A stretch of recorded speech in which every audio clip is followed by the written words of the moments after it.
ವೀಕ್ಷಕರೇ ನಮಸ್ಕಾರ. ನಾನು ನಿಮ್ಮ ನಾಗರಾಜ್ ಚೋಳೂರು, ಪ್ರಖ್ಯಾತ ಜ್ಯೋತಿಷಿ, ವಾಸ್ತು ಹಾಗೂ ಸಂಖ್ಯಾಶಾಸ್ತ್ರಜ್ಞರು ಮಾತನಾಡ್ತಾ ಇರ್ತಕ್ಕಂಥದ್ದು.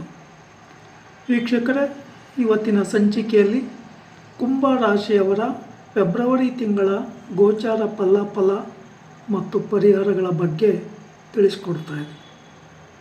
ವೀಕ್ಷಕರೇ, ಕುಂಭ ರಾಶಿಯವರಿಗೆ ತುಂಬ ಸಂಕಷ್ಟದ ಸಮಯ ಅಂತ ಹೇಳಿದ್ರು ತಪ್ಪಾಗಲಿಕ್ಕಿಲ್ಲ. ವಿಶೇಷವಾಗಿ ಕುಂಭ ರಾಶಿಯಲ್ಲೇ ಶನಿ ಭಗವಾನ್ ಇರೋದ್ರಿಂದ ಸಾಡೆ ಸಾತಿ ನಡೀತಾ ಇರೋದ್ರಿಂದ ಮೊದಲಿಗೆ ಶನಿ ಭಗವಾನರಿಗೆ ಎಳ್ಳೆಣ್ಣೆ ಅಭಿಷೇಕ ಮಾಡಿಸ್ತಕ್ಕಂಥದ್ದು, ಎಳ್ಳೆಣ್ಣೆ ದಾನ ಕೊಡೋದು, ಎಳ್ಬತ್ತಿ ದೀಪ ಹಚ್ಚೋದು, ಬನ್ನಿ ಪತ್ರೆ, ಬಿಲ್ವ ಪತ್ರೆ ಹಾಗೂ ಪೂಜಾ ಸಾಮಗ್ರಿಗಳೊಂದಿಗೆ ಶನಿವಾರಗಳಂದು ಪೂಜೆ ಕೊಡ್ತಕ್ಕಂಥದ್ದು ಬಹಳ ಉತ್ತಮ. 8 ಸುತ್ತು ಪ್ರದಕ್ಷಿಣೆ ಹಾಕುವ ಸಂದರ್ಭದಲ್ಲಿ ಓಂ ಶಂ ಶನೇಶ್ವರಾಯ ನಮಃ ಈ ಮಂತ್ರವನ್ನು ಜಪ ಮಾಡಿ. ಅಲ್ಲೇ ನವಗ್ರಹಗಳಿದ್ದರೆ ಓಂ ನಮಃ ಸೂರ್ಯಾಯ ಸೋಮಾಯ ಮಂಗಳಾಯ ಬುಧಾಯ ಚ ಗುರು ಶುಕ್ರ ಶನಿಭ್ಯಶ್ಚ ರಾಹುವೇ ಕೇತುವೆ ನಮಃ ಈ ಮಂತ್ರವನ್ನು ಜಪ ಮಾಡೋದು ತುಂಬ ಒಳ್ಳೆಯದು. ವಿಶೇಷವಾಗಿ ಶನಿವಾರಗಳಂದು ಕಟಿಂಗ್ ಶೇವಿಂಗ್ ಎಲ್ಲ ಮಾಡಿಸ್ಬಾರ್ದು, ನಾನ್ ವೆಜ್ ತಿನ್ನಬಾರ್ದು, ಡ್ರಿಂಕ್ ಮಾಡಬಾರ್ದು. ಸಾಧ್ಯ ಆದರೆ ಬ್ರಹ್ಮಚಾರಿಯಾಗೇ ಇದ್ದರೆ ಭಾಳ ಉತ್ತಮ. ಯಾವುದೇ ಹೊಸ ವ್ಯಾಪಾರ ವ್ಯವಹಾರಗಳನ್ನು ಮಾಡದೇ ಇದ್ದರೆ ಭಾಳ ಉತ್ತಮ. ಈ ಫೆಬ್ರವರಿ ತಿಂಗಳಲ್ಲಿ ಸ್ವಲ್ಪ ಏರಿಳಿತಗಳು ವಿಪರೀತವಾಗಿದೆ. ಕುಟುಂಬದವರೊಡನೆ ಮನಸ್ತಾಪಗಳು ಜಾಸ್ತಿ ಆಗೋ ಸಾಧ್ಯತೆಗಳು ಇದೆ. ಹಾಗೆ ಹಣಕಾಸಿನ ವಿಚಾರದಲ್ಲೂ ಕಿರಿಕಿರಿ ಬರ್ತಕ್ಕಂಥದ್ದು, ಸಮಸ್ಯೆಗಳಾಗ್ತಕ್ಕಂಥದ್ದು.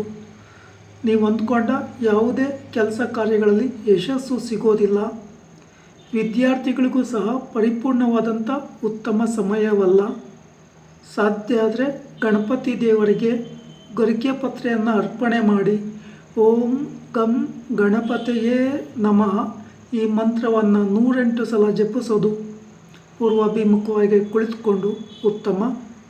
ನೀವು ಓದ್ತಕ್ಕಂಥ ಸ್ಥಳದಲ್ಲಿ ಡಿಸ್ಟರ್ಬ್ ಉಂಟಾದಾಗ ಆ ಸ್ಥಳವನ್ನು ಬದಲಾವಣೆ ಮಾಡಿಕೊಂಡು ಅಥವಾ ಒಂದು 5 ನಿಮಿಷ ವಾಕಿಂಗ್ ಮಾಡಿ ಮತ್ತೆ ಓದಲಿಕ್ಕೆ ಕೂತ್ಕೊಂಬೋದು ಬಹಳ ಉತ್ತಮ.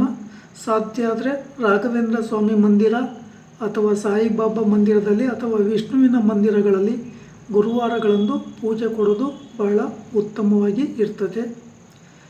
ನೀವು ಯಾವುದಾದ್ರೂ ದೇವಸ್ಥಾನದಲ್ಲಿ ಅರ್ಶಿಣದ ಪುಡಿಯ ಅರ್ಚನೆ ಮಾಡಿಸಿ ಆ ಅರ್ಶಿಣದ ತಿಲಕವನ್ನು ಗಂಧಧಾರಣೆ ಮಾಡ್ಕೊಂಬೋದು ಸಹ ಬಹಳ ಉತ್ತಮವಾಗಿ ಇರ್ತದೆ. ವೀಕ್ಷಕರೇ, ಈ ಕುಂಭ ರಾಶಿಯವರಿಗೆ ಮಾತಾಡಿದರೆ ಕಷ್ಟ, ಮಾತಾಡದೇ ಇದ್ದರೆ ನಷ್ಟ ಅನ್ನೋ ರೀತಿಲಿ ಟೈಮ್ ಇದೆ. ಸರ್ಪದೋಷ ಬೇರೆ ಬಲವಾಗಿದೆ. ಸಾಧ್ಯ ಆದರೆ ಕುಕ್ಕೆ ಸುಬ್ರಹ್ಮಣ್ಯದಲ್ಲಿ ಸರ್ಪ ಸಂಸ್ಕಾರ ಶಾಂತಿ ಹೋಮ, ಆಶ್ಲೇಷ ಬಲಿ, ನಾಗಪ್ರತಿಷ್ಠೆಯನ್ನು ಮಾಡಿಸೋದು ಬಹಳ ಉತ್ತಮ.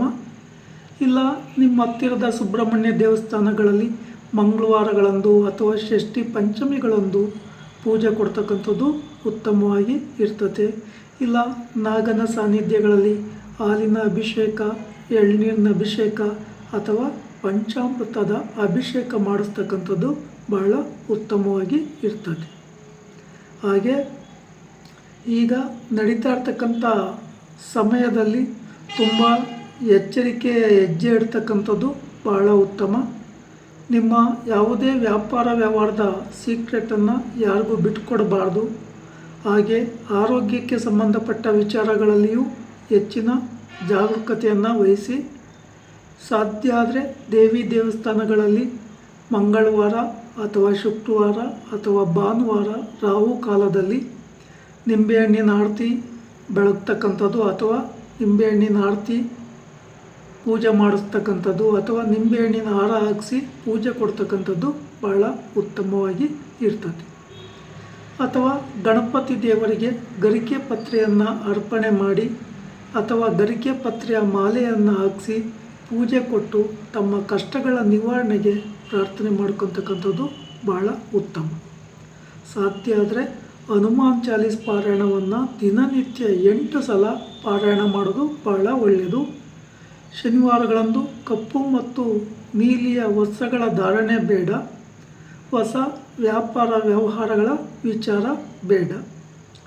ನಿಮಗೆ ಈಗ ನಡೀತಾ ಇರ್ತಕ್ಕಂಥ ಸಮಯದಲ್ಲಿ ಸ್ವಲ್ಪ ಕೋರ್ಟ್ ಕೇಸು, ಪೊಲೀಸ್ ಕೇಸು ಅಥವಾ ಭೂಮಿಗೆ ಸಂಬಂಧಪಟ್ಟ ವ್ಯಾಜ್ಯಗಳಿದ್ದಲ್ಲಿ ತುಂಬ ಎಚ್ಚರಿಕೆಯನ್ನು ವಹಿಸೋದು ಬಹಳ ಉತ್ತಮ. ಗುರುಬಲ ಇಲ್ಲದೇ ಇರುವ ಕಾರಣ ಮನೆಯಲ್ಲಿ ಯಾವುದೇ ಶುಭ ಕಾರ್ಯಗಳು ನಡೆಯೋದಿಲ್ಲ. ಸ್ವಲ್ಪ ಆಂತರಿಕ ಮನಸ್ತಾಪಗಳು, ಉದ್ಯೋಗ ಮಾಡುವ ಕಡೆ ಕಿರಿಕಿರಿಗಳು, ಆರೋಪ ಪ್ರತ್ಯಾರೋಪ ಬರುವ ಸಾಧ್ಯತೆ ಹೆಚ್ಚಾಗಿ ಇರೋದ್ರಿಂದ ಉದ್ಯೋಗ ಮಾಡುವ ಕಡೆಯೂ ಸಹ ಎಚ್ಚರಿಕೆಯನ್ನು ವಹಿಸಿ ಹೆಚ್ಚಾಗಿ ಓಂ ನಮಃ ಶಿವಾಯ ಮಂತ್ರವನ್ನು ಜಪಿಸೋದು ಬಹಳ ಉತ್ತಮ. ಇದಕ್ಕೆ ನಿಯಮ ಇಲ್ಲ. ಎಲ್ಲ ರೀತಿಯಲ್ಲೂ ಎಚ್ಚರಿಕೆ ವಹಿಸಿಕೊಂಡು ಹೆಜ್ಜೆ ಇಡೋದು ಬಹಳ ಉತ್ತಮ. ನಿಮಗೆ ಅಲೆ 5ನೇ ವರ್ಷದ ಸಾಡೆ ಸಾತಿ ನಡೀತಾ ಇರ್ತಕ್ಕಂಥ ಸಮಯ. ಇನ್ನು 2 ತಿಂಗಳು ಕಳೆದ್ರೆ 5ನೇ ವರ್ಷದ ಸಾಡೆ ಸಾತಿ ಮುಕ್ತಾಯ ಆಗುತ್ತೆ.